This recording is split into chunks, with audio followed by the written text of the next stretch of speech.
नमस्कार जी, मेरा नाम शौर्य है और आज हम जो अपनी पॉडकास्ट की सीरीज़ को आगे बढ़ाते हुए आज हम आए हैं झाल्टा गांव में।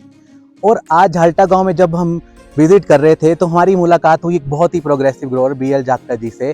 और उनके साथ बातचीत करते समय हमें बहुत सारी चीज़ें हुई। जाखटा जी फार्मेसी बैकग्राउंड के थे और किस तरह से एक फार्मेसी बैकग्राउंड का एक जो पर्सन है वो किस तरह से ऑर्चिडिस्ट बनने की तरफ में उनका इंटरेस्ट बना, इसके लिए बहुत इंटरेस्टिंग फैक्ट आज की पॉडकास्ट में हमारे सामने आए हैं। इससे पहले कि हम उनसे बात करें, आइए हम उनके ऑर्चिड का एक विजिट कर लेते हैं।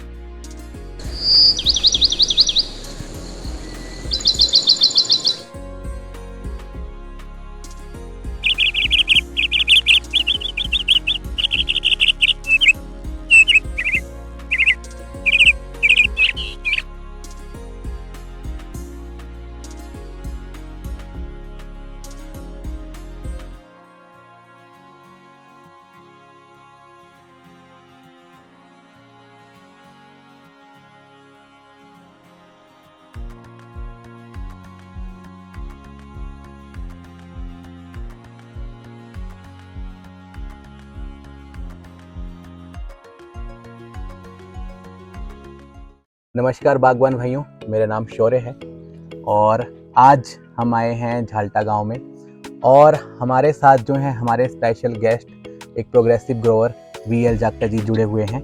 जाखटा जी, आपका हमें समय देने के लिए बहुत बहुत धन्यवाद। हमने आज जाखटा जी का जो है ऑर्चर्ड जो है उसके ऊपर हमने जो है थोड़ा सा उस पर भ्रमण किया और बहुत सारी चीज़ें इनके साथ जानी। अब बात करते हैं, कुछ एक चीज़ें मैं आपके साथ जानना चाहूँगा जो हमारे दर्शकों को चले। जाखटा जी, आप कैसे इस प्रोफेशन में आए? आप फार्मिंग में किस तरह से आए?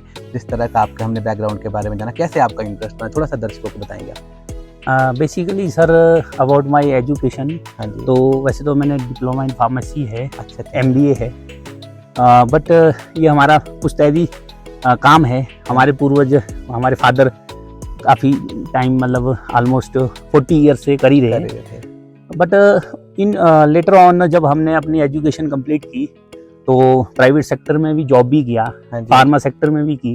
बट हमें ये लगा चलो इन लेटर ऑन सुनर अपना बिजनेस तो कभी ना कभी हमने संभालना ही है, क्यों ना हम उस स्टेज पे संभाले ताकि हमें मतलब ज़्यादा उसमें इन फ्यूचर ये ना हो गए भाई तब तक हमारे पास स्कोप कम हो जाए। बिल्कुल। तो इसीलिए हमने अपना एप्पल फार्मिंग का ही प्रोफेशन चूज़ किया और बाय बर्थ हम यहीं पे ही पले बड़े, तो इस जोग्राफिकल कंडीशन में हमें ज़्यादा कंफर्ट लगता है। अच्छा। एज़ कम्पेयर टू अदर, जब हम अदर सेक्टर में जाएं, तो इसीलिए हमने ये प्रोफेशन को चूज़ किया। हाँ जी, हाँ जी। जाखटा जी, लगभग कितने समय हो गया होगा आपको इस फील्ड में? सर अगर मैं फुल टाइम की बात करूं तो ऑलमोस्ट 15 ईयर। अच्छा। उससे पहले चलो जब छोटे थे या फिर स्कूलिंग में थे तब आते जाते सीजनली तो हमारा रहता ही है। हाँ जी, हाँ जी, हाँ जी, हाँ जी। तो पेरेंट्स के साथ थोड़ा सहयोग जितना हो पाता था वो करते थे। तो अभी जैसे हम देख पा रहे हैं आपके ऑर्चर्ड में बड़ी अच्छी आपने कुछ नई नई इनोवेशन, जैसे आपने टॉप ग्राफ्टिंग किस तरह से कर रखी है, थोड़े दर्शकों को बताएं किस किस वैरायटियों को आपने इंट्रोड्यूस किया अपने ऑर्चर्ड में, कौन कौन सी वैरायटियां अभी करंटली आपने लगाई हुई हैं? अगर वैरायटी की बात करें सर, मोस्टली जो आजकल हाई स्टैंड वैरायटीज़ है, हाँ जी, हाँ जी। जो मेरी अपनी ऑब्जर्वेशन है, ज़्यादातर जो हाई कलर स्टैंड है ये तो हमारे रूट स्टॉक पे ही ज़्यादा सूट कर रही है। बट हम अभी अपनी ज्योग्राफिकल कंडीशन, टोपोग्राफी को देखते हुए ज़्यादातर हम अभी मोस्टली हमारा जो वर्किंग चली वो सीडलिंग पे चला हुआ है। अच्छा, अच्छा। तो उसके लिए हमारे पास ना तो अभी हमारे फार्म उस लेवल पे तैयार है कि हम इसको रूट स्टॉक पे ले जाएं, जी, जी। या फिर हम एकदम अपना ऑर्चर्ड को वो करेंगे भाई। तो इसलिए मुझे ये लगा भाई एटलीस्ट हमें ये कर सकते हैं कि भाई बीच बीच में जिस पोर्शन में हमें ये लग रहा है भाई हमारा पौधा डैमेज हो गया या फिर हमारे पास कुछ कल्टीवेटेड लैंड है, तो उस पर हम high colour stand root stock पे भी लगा रहे हैं। और जो हमारे ऑफ वैराइटीज़ में बोले हम, जो हमारे ऑफ वैराइटीज़ लगी हुई है तो उसमें रेड है, कई बार रिचर्ड के है कुछ प्लांट्स, तो वो हमने कन्वर्ट किए। हाँ, अच्छा, रही वैराइटीज़ में वो डिपेंड करता है सर एलिवेशन पे। हाँ जी, हाँ जी। अच्छा, जो हमारी ये एलिवेशन है जहाँ पे हम हैं ये ऑलमोस्ट 6000 फीट पे है। अच्छा, तो यहाँ पे मैंने हाई कलर स्टैंड में आपका जो इनिशियली ट्राई किया था वो आपका रेड ब्लॉक्स ज़ेरोमाइन पे गए थे। बट आज की डेट में अब मैं Z1 को भी प्रेफर कर रहा हूँ। जी, जी, जी, जी। तो सर अगर झगड़ा जी की अगर बात करें, पिछले कुछ आप तो देख रहे हैं पिछले 2-3 सालों से थोड़ा एप्पल कल्टीवेशन थोड़ी चैलेंजिंग होती जा रही है। Right sir, right. अभी इस साल में आपने किस तरह की देखे चैलेंजेस, जो अपनी झाल्टा वैली में किस तरह के चैलेंजेस ग्रोअर्स को आए? सर इस साल तो अगर चैलेंजेस की बात करें, बहुत बड़ा चैलेंजेस तो हमारे को नेचर से ही अच्छा रहा। नेचर से मतलब फाइट करना तो अपने आप में एक बहुत बड़ा चैलेंज है, बट फिर भी एज ए प्रोग्रेसिव फार्मर सब लोग आज की डेट में अपना फुल टाइम दे रहे हैं जो लोग, तो वो कोशिश कर रहे हैं, तो उस वजह से हम नेचर के को साथ लेते हुए फिर हमारे को एटलीस्ट अपने आप को कहीं ना कहीं सेव तो करना ही है। पर नेचर तो डे बाई डे अब देख ही रहे होंगे, ना तो बरसात टाइम से आ रहा है, ना ओवरऑल हमारी जो चिलिंग हॉर पूरे हो रहे हैं। तो इन चीज़ों को हमने ओवरकम करने के लिए हमारे पास फिर यही रहता है कि भी जो हमें ऑन द स्पॉट जो भी हमारे पास रिसोर्सेज हैं, चाहे वाटर है, हमारा ड्रिपिंग है या फिर स्प्रे है, तो वो हमें टाइमली करके तब हम अपने आप को कहीं ना कहीं चैलेंजेस को मिट कर सकते हैं। हाँ जी, हाँ जी, हाँ जी। और सर अगर लीफ की बात की जाए, जो लीफ बेसिस के ऊपर जो चैलेंजेस हमारे बीमारियों में या कीड़ों में आ रहे हैं, क्या अभी तक प्रोमिनेंट रहा इस साल हमारे यहाँ? सर अगर लीव्स की बात करें, मोस्ट प्रोबेबली लीव्स के लिए आज की डेट में सब फार्मर के लिए चैलेंजेस हो गया है कि भाई हम अपनी लीव्स को सेफ रखें। हाँ जी। ये हमें सबको मतलब ऑलमोस्ट नॉर्मल फार्मर को पता है, अगर हम मेरी लीव्स मेरे प्लांट में सही है तो हम ये साल की क्रॉप तो ले ही रहे हैं, नेक्स्ट ईयर भी हम मतलब एक स्कोप रहता है कि हम नेक्स्ट ईयर भी अपना क्रॉप को जो है सेव कर सकते हैं, क्योंकि जब हम टोटली डिपेंड ही एप्पल पे है तो नेचुरली से हमें एवरी ईयर क्रॉप चाहिए, ऑफ ईयर नहीं होनी चाहिए। तो उसके लिए सबसे बड़ा जो इस साल हमारा चैलेंज दिखा हमारे को, वो रहा बेसिकली जो ड्रॉट रहा या रेन हमारी जो टाइमली नहीं आई, तो ड्यू टू दैट क्या हो गया कि भी एकदम जब रेन आया उससे मॉइस्चर ह्यूमिडिटी का जो एटमॉस्फेयर एक्स्ट्रा क्रिएट हुआ, तो उससे एक लगत हमारे माइट है, तो सबसे पहला चैलेंज तो हमारे को माइट पे ही आया। हाँ जी, क्योंकि जो ड्राई सीजन गया उसमें हमारे पास फंगस एज सच कोई नहीं था इनिशियली, जो हमारा 90 डेज का पीरियड रहता है, तो उसमें एज सच कोई नहीं था। हम नॉर्मल रूटीन जो स्प्रे है वही डाल रहे थे जो हमारी है और अपना हॉर्टिकल्चर से रिकमेंडेड है, या फिर हम लोग चलो अपने हिसाब से जो हमारा शेड्यूल है जो भी फार्मर का अपना रहता है। तो बट जैसा ही ये हमारे बीच में जब बारिश का दौर शुरू हुआ, तो आफ्टर दैट ह्यूमिडिटी क्रिएट हुई, उसने आई थिंक जो मेरी अपनी ऑब्जर्वेशन है, एक तो माइट का भी काफ़ी अटैक हुआ। तो सबसे पहले तो जो मेरी अपनी वो रही, तो मैंने ऑर्चर्ड को विजिट किया रेगुलर रूटीन में, तो पहले मैंने माइट चेक करता रहा, क्योंकि लीव्स तो ओवरऑल सारी जगह सही थे। बट जैसे ही माइट शुरू हुआ जी, तो माइट को कंट्रोल करने के लिए हमें एक स्प्रे के बजाय फिर सेकंड स्प्रे पे भी जाना पड़ा। नहीं तो कई बार ऐसा होता है कि भाई एक स्प्रे से भी काम चल जाता है। अच्छा, फिर रूटीन में हमारा फंगीसाइड चला रहा और उसमें हम चाहे सिस्टेमिक हो, कॉन्टैक्ट हो, वो हमारा मतलब एक साइड से सिस्टेमिक है, सेकंड में हम कॉन्टैक्ट डाल रहे हैं अपना, जैसा एंट्राकोल है। मोस्ट प्रोबेबली हमने जो कॉमन दवाइयाँ हैं वही यूज़ की हैं, बट इस बार एक दो अपना बायर का एसर्बो भी आया था, वो मैंने almost leaf sorry pink petal fall पे, तो उसका मुझे कुछ ठीक लगा ओवरऑल जो है। बाकी नॉर्मली तो सब लोग कर ही रहे हैं, दवाइयाँ जो भी चल रही है आपकी पुरानी दवाइयाँ हैं बायर की, जो आपका एंट्राकोल है, आपका लूना है जो आपका 2-3 साल पहले से, वो भी अच्छा आ रहा। तो बट मेरे को सर्वो एक नया जो एडिशन मिला, उसने आई थिंक मेरे को जो थोड़ा सा होता है लीव्स का एडवांटेज रहा।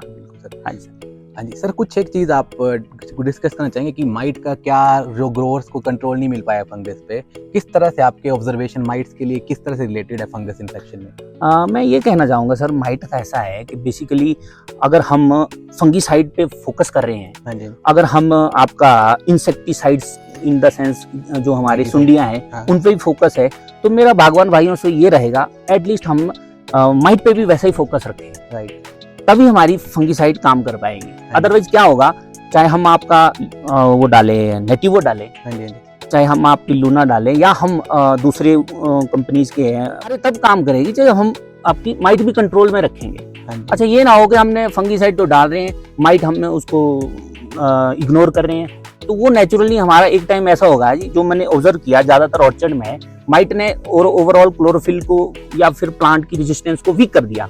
आफ्टर दैट जैसी ह्यूमिडिटी आई, क्लाइमेट कंडीशन फेवरेबल हुई, अटैक तो आपका देखो हर फंगस का आएगा।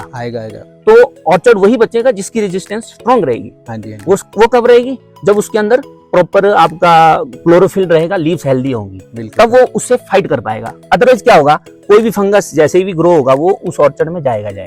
तो इवन नियर बाई कुछ ऑर्चर्ड है, वहाँ पे फंगस आया तो माइट भी था, तो नहीं हो पाया कंट्रोल। तो फिर हमारी एडवाइस भी रही, तो फिर भी कुछ हद तक लोगों ने किया।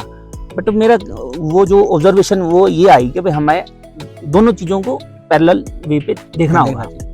अब मैं आपको थोड़ा आखिरी की तरफ लेके चलूंगा कि जैसे आपने कहा कि लास्ट में हमारे लीफ रिटेंशन बहुत जरूरी होती है।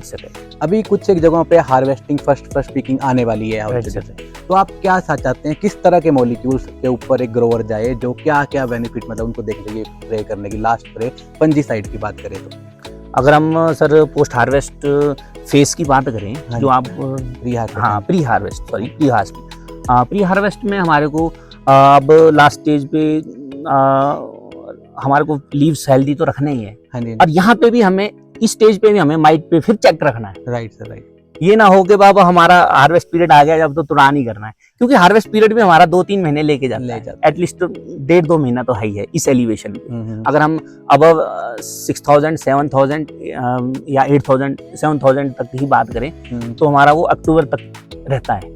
तो अभी हमारे पास एटलीस्ट 2-3 महीने और हैं, 2 महीने तो है ही है। तो वहां तक हमारे को अगर लीव्स आगे चलानी है तो हमारे को माइट भी देखना पड़ेगा, साथ में हमारे को फंगीसाइड में इस स्टेज में हमारे को आपका जो भी मतलब है, कैप्टान भी कह सकते हैं हम, आपके लूना है जो आप पे ही रहे हमारा फोकस एज कम्पेयर टू दूसरे सॉल्ट्स हैं, जिसमें हमारा ये ना हो कि भाई हमारे को कलर की दिक्कत आए, जो हमारा कलर नेचुरली आ रहा है लीव्स पे या सॉरी फ्रूट्स पे, तो वो हमारा मतलब वो नहीं होना चाहिए, हैम्पर नहीं होना चाहिए। हाँ जी सर, लूना का आपको क्या लगता है कि लास्ट स्प्रे में क्या क्या बेनिफिट एक ग्रोअर को मिलते हैं? देखो जी, अगर हमारी जो लास्ट स्टेज में जो स्प्रे रहती है उसमें हमारा फोकस ये रहता है हमारी शेल्फ लाइफ भी रहे, हाँ जी, हमारी क्वालिटी भी रहे, हमारा कलर भी रहे, राइट सर, मतलब फ्रूट्स का ना ये। हाँ जी, तो ये इन चीज़ों के लिए मेरे को थोड़ा लूना पे इसलिए फेथ है कि भाई ये हमारा थोड़ा फ्रूट का ना तो कलर को फेड कर रहा है, हाँ जी, और जो शेल्फ लाइफ है वो वाला अगर 60 मतलब हमारा पीरियड है उसको भी थोड़ा इंक्रीज करता है, राइट। जो मैंने ऑब्जर्व किया जी, अपनी ऑब्जर्वेशन है मेरी, अब इंडिविजुअल है, उसमें मैं ये नहीं कर सकता। इससे भी अच्छा होगा क्योंकि कंपनियां तो बहुत सारी हैं कई, और ऑर्चर्डिस्ट ऐसे हैं कि उनके हमारे से ज़्यादा एक्सपीरियंस है। बिल्कुल सर, फुल टाइम मैंने बोला मैंने 15 ईयर्स दिए, तो हमारे से ऐसे हमारे ऑर्चर्डिस्ट होंगे जिन्होंने थ्रू आउट दी लाइफ यही काम किया, बिल्कुल। तो हो सकता है वो मेरे से भी ज़्यादा उनको इन चीज़ों की वो हो नॉलेज हो।